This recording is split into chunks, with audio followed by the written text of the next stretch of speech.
Okay, I'm in Ephesians chapter 6. I'm going to be spending time in verses 8 and 9. Before I do that, I'll review from verse 5. What he's talking about is the relationships between people. He has the relationships at the beginning of chapter 6 of parents and children. And then he speaks about the relationships between servants and masters. And in the midst of all of this, he's talking about the relationship that we have with our God. All right, so that's generally what we're looking at. Starting out in verse 5, he says, "Bondservants, be obedient to those who are your masters, according to the flesh, with fear and trembling, in sincerity of heart as to Christ, not with eye service as men pleasers, but as bondservants of Christ, doing the will of God from the heart, with good will, doing service as to the Lord and not to men." And in the previous message, I was talking about what it could mean to be a servant of the Lord, and that if we're going to say serve the master as you would serve the Lord, well, what would it mean to serve the Lord? Because in many cases, people have a poor understanding of what that might be, or have no understanding. This needs some kind of definition. So I was spending some time in the previous message talking about that from that point of view. In this message, I'm going to start out with a different point of view, and that is, you probably have noticed that most people do not serve the Lord. Most people don't. But of those, the majority of them are probably serving somebody else. They're serving another master of some kind. They don't necessarily have to be a slave in order to have that kind of relationship with someone else. Just as today we have a relationship of an employee and an employer, which has some similarities to the master and slave relationship, but definitely is not the same. Just a few similarities. But with that, we can get a comparison, and we could say that of the people that we know who are employed, they probably serve their employer a lot more than they serve the Lord, probably in better ways than they serve the Lord. And so that would be another approach to this. Why don't you start serving the Lord, like you serve your master or your employer? Why don't you do that? Can you at least serve the Lord as well as you serve your master? And if not that, okay, fine. Maybe that's asking too much. All right. How about if you serve the Lord some? If you put out a tremendous amount of effort for your master, how about, when you're done being of service to your master, you put out a little bit, just a little bit of effort in service of the Lord, whatever that might be or whatever that might look like. All right. Now, of course, I'm not saying this in order to try to put you under some kind of religious law and say you better do something measurable. And if I ever question you about it, you better, explain, something that makes sense and that looks good. That's not what this is supposed to be. That's not how we are supposed to live. But I'm just, showing you a comparison that it can be difficult to find someone to serve a master as they do to the Lord because they don't know what it means to serve the Lord. But also, in addition to that, we could look at this and say, yeah, but a person may sure know how to serve their master, but they don't know how to serve the Lord at all. And that is a distortion of the way things should be. We should have a healthy relationship with our God. Okay, so then moving forward into verse 8, he continues saying, let me start at verse 7 to blend into verse 8. "With good will, doing service as to the Lord and not to men, knowing that whatever good anyone does, he will receive the same from the Lord, whether he is a slave or free." All right, now you could look at that last phrase in verse 8 and say whether you are a slave or whether you are an employee. But I don't think that's what he was thinking. I really don't. In verse 8, at the beginning of verse 8, what most people seem to do is they seem to try to blend together the first phrase with the second, and then kind of tack on the third. The first phrase is knowing that whatever good anyone does, okay, that's the first phrase. The second phrase, he will receive the same from the Lord. And then the third phrase, whether he is a slave or free.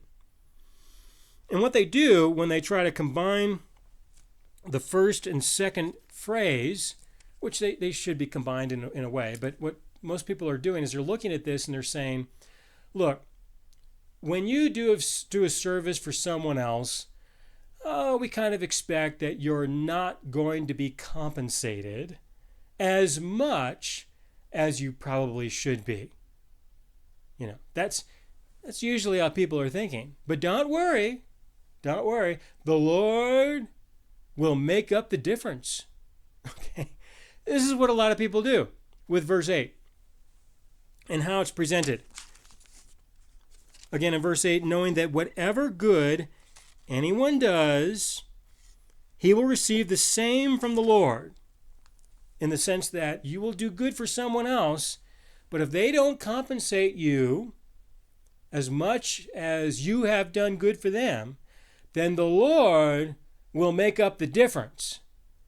That's what a lot of people are thinking.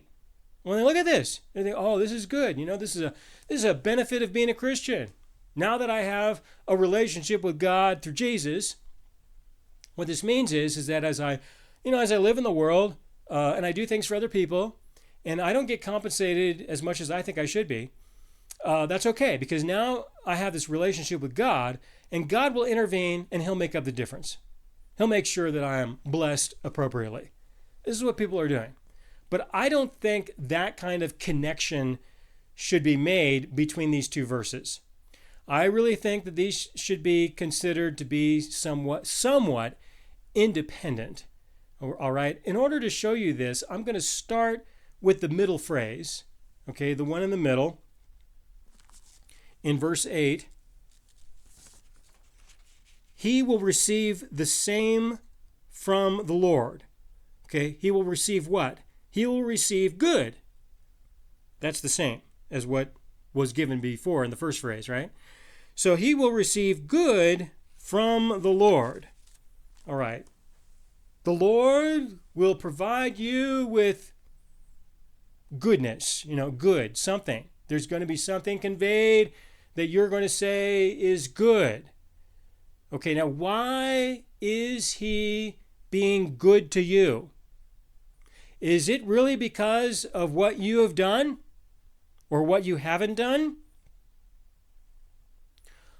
People would like that kind of relationship. They would. They love to have that kind of relationship, because then, the more you do, the more you get, right? The more you don't do of that which is evil, the more that you'll get. You have some sense of control over this relationship, don't you? You can put God into debt. He owes you. You do a lot of good and he doesn't deliver right away. He owes you. And this is attractive. This is appealing, especially to a person's flesh. Okay? But that assumes that that's the relationship, that he does good because you have done good. All right? That's trying to blend the first phrase with the second, what people will end up with. Okay, but if this is going to be the definition of the relationship, then you are effectively just living by the law. Because the law defines what is good and evil, and he will do good for you if you do good for someone else. If you do good in the sense that you're repentant and obedient, and that means that he's going to do good for you, knowing that he's going to do that. So, knowing that he's going to do that, make sure you do your part, and then he will do his part in this relationship. But that relationship is the old covenant. That was the old covenant. And the old covenant was well defined by God. The problem is that we can never observe our end of the bargain. We will never do our part as well as is required for him to do good for you.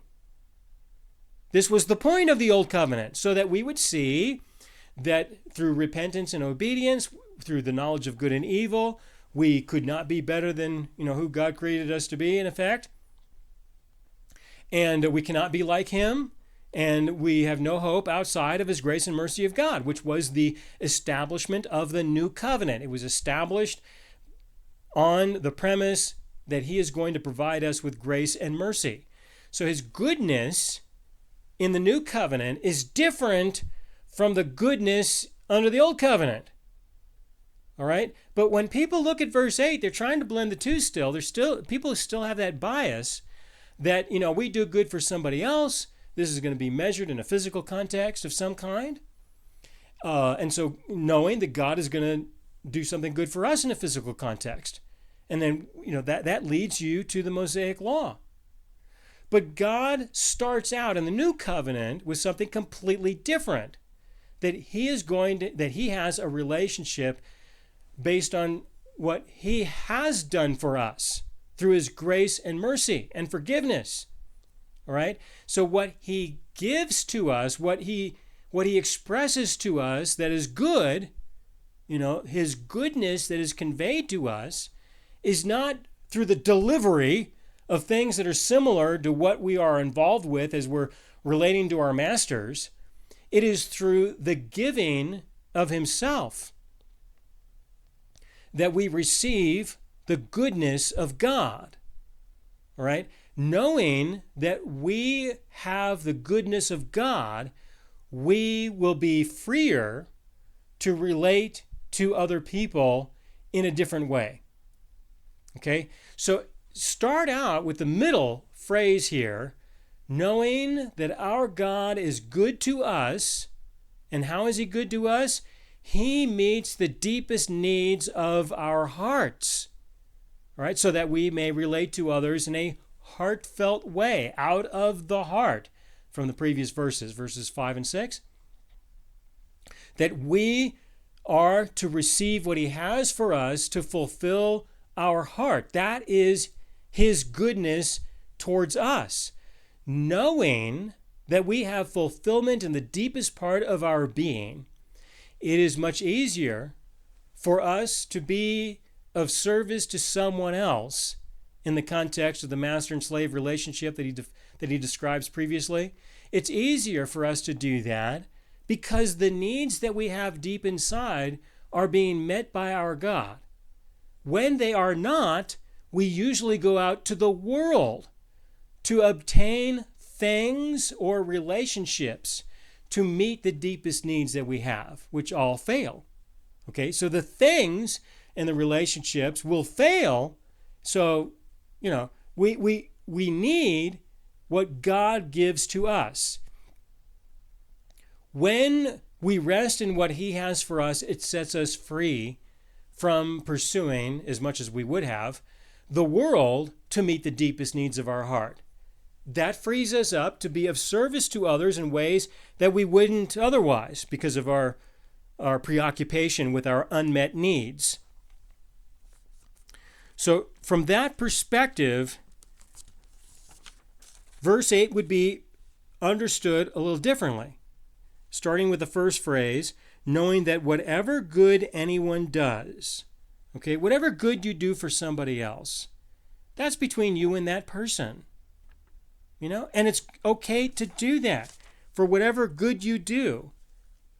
Well, more than likely, as we understand the relationship that he's talking about, masters and slaves, this is going to be some kind of physical context.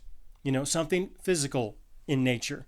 It's going to be related to the production of something, the transportation of something, the storage of something.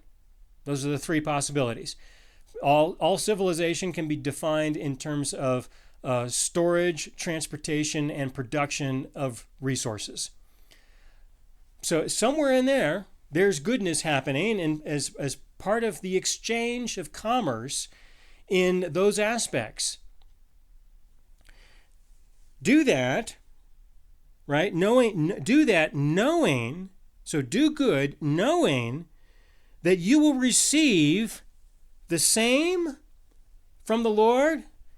Well, not the same in the sense of the same items, but the same in the sense of the same goodness. knowing that you will receive goodness from God, knowing that you have goodness from God.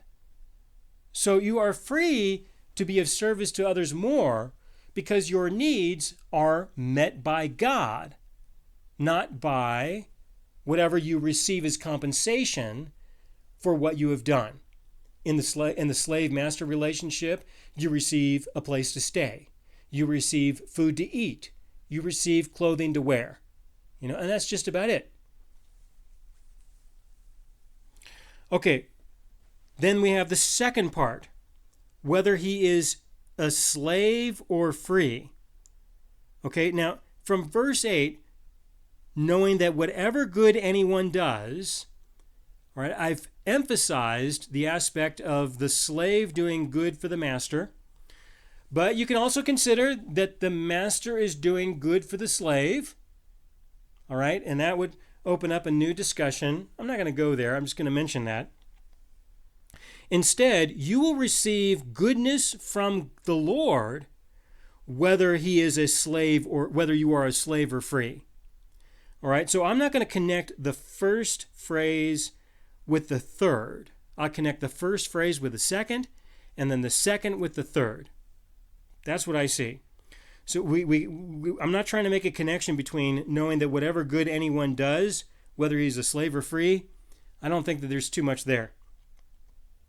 I think that the point of verse 8 is to say that whether you are a slave or whether you are free, you're going to receive goodness from God because of your relationship with God. And you are going to give goodness to God because of your relationship with God. So also with your relationship with others, you will receive goodness and you will give goodness. And we have an expectation that this will happen whether you are a slave or whether you are free. All right? So what happens is that there is the opportunity to see from God's point of view that he does not see people in the context of you're a slave and you're the master. All right? This is important to understand, especially as we approach verse 9. That God does not see a difference.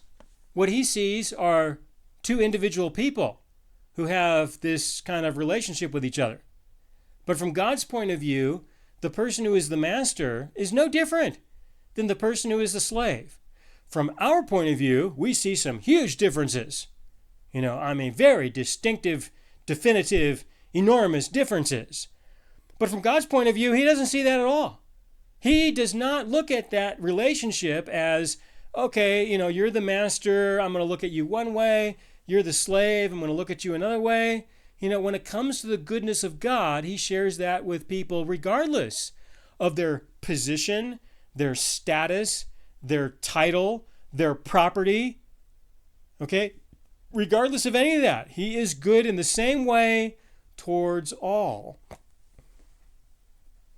So then again in verse 8, knowing that whatever good anyone does, he will receive the same from the Lord. He will receive goodness from the Lord through his relationship with the Lord, just as he will receive goodness through his relationship with other people, whether he is a slave or free, who regardless of who he is. Because the Lord does not, distinguish in this context between a person who is a slave and who is not. To him, everybody is a person, and he can have a relationship with them regardless of their status. The good that he does to people, or the good that he provides people with, the way that he is good to people, is not measured in the flesh. That is why he is able to be good in the same way with a slave as he is with a master. Okay, if he was to deliver a whole bunch of physical stuff to the slave, it would then be the property of the master. All right, that's how civilization works. So there would be no way to handle this in a physical sense. It has to be in a spiritual sense exclusively. There simply is no other way. All right, so then moving forward into verse 9, and you masters, do the same things to them. What same things? Be good, right? From verse 8, knowing that whatever good anyone does, so masters, it's okay to be good to your slaves. It's okay to do that. All right, this is where he makes that transition of masters relate to your slaves in a similar way, and you masters do the same things to them. All right, giving up threatening, knowing that your own master also is in heaven, and there's no partiality with him. Well, let's start with the partiality issue. That's a way of saying that whether you are a slave or free, whether you are a slave or a master, okay, he has no partiality. He sees people the same. To him, he doesn't distinguish between any of them. So you might do it, but God doesn't do it, and so the way that you are relating to somebody else is going to be different than the way that God relates to them and to you. Let's make some adjustments to that and consider the fact that from God's point of view, there is no partiality of any kind. And so it's okay for the masters to do good for the slaves, in the context of the purpose of the slave and master relationship, so that it can be sustained. The slave has to produce enough for it to be worth it for the master to provide the slave with the things that he needs in order to sustain his life. All right, it has to be worth it. But in this context where we have the goodness of God, God is good to both people. So the masters should feel free to be good to their slaves. Giving up threatening in verse 9. In other words, relate to your slaves differently. Don't use threatening. Now, just because you're not threatening doesn't mean you're not executing good and proper decisions. In other words, the threat can be executed without threatening. All right. What could a potential threat be? You will do what I require of you to do, or I will sell you to somebody else. Okay? Now, by threatening that, you better do what I tell you to do, or I'm going to sell you off to somebody else. And then they can deal with you. That's not necessarily going to be helpful. Maybe the person will feel some sense of inspiration, but it definitely is not going to be any heartfelt attitude. Okay? This is just not going to be helpful by threatening someone. Instead, just do what you would do. Just sell them. You don't need to threaten them over it. Just do it. Okay? Give up on the threatening. Just sell them off. All right? If that's what you do, that's what you do. There's no reason to have that intermediate friction and that intermediate disharmony. You don't need to have that relationship of tension between the two of you. This is just part of the deal. Look, this is the way things are. It's not a threat. It's just the way things are. If you don't produce enough for it to be worth it to me to take care of you, then somebody else is going to deal with you. I'll sell you off to somebody else. They'll pay me money in order to inspire you differently. And they'll probably apply threatening and violence in order to get you to do what you need to do in order for it to be worth it to them to take care of you. That's just how it goes. And that's one of the reasons why punishment against slaves was permitted. It was permitted because if they don't do what they're required to do, what is the alternative for them? Are we just going to set them free? That's not going to happen. And even if you do, what are they going to do? What are they? They don't have the resources. They don't have a place to legitimately be. They don't have the resources to start their life off with. Okay, and so that was allowed. Okay, in order to deal with the problem, in order to solve the problem of keeping them alive at all.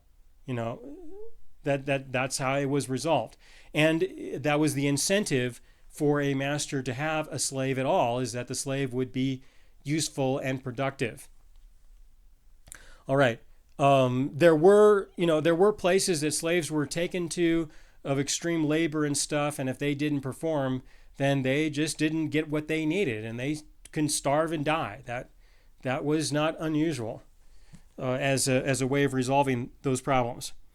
Okay, so again in verse 9, and you masters do the same things to them, giving up threatening, knowing that your master also is in heaven, and there is no partiality with him. Okay, now this could be perceived, and that's fine, people can perceive that by saying that whatever you do to somebody else, God is going to do to you. But I don't think that's what he was intending to say. But, a lot of people can read that from here. Finally, my brethren, be strong in the Lord and in the power of his might. Okay, be strong in the power of his strength. And that is what I will get into in the next message. So this one's going to be kind of short.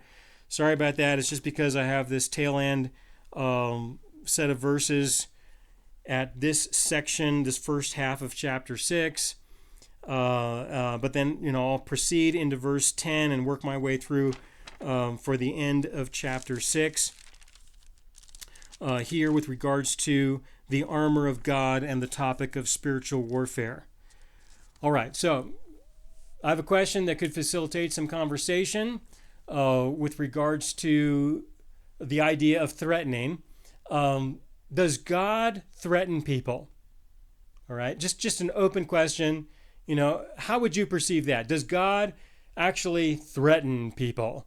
And and I'm sure you could have some interesting conversations about that topic. And I'll continue in the next message. Thanks.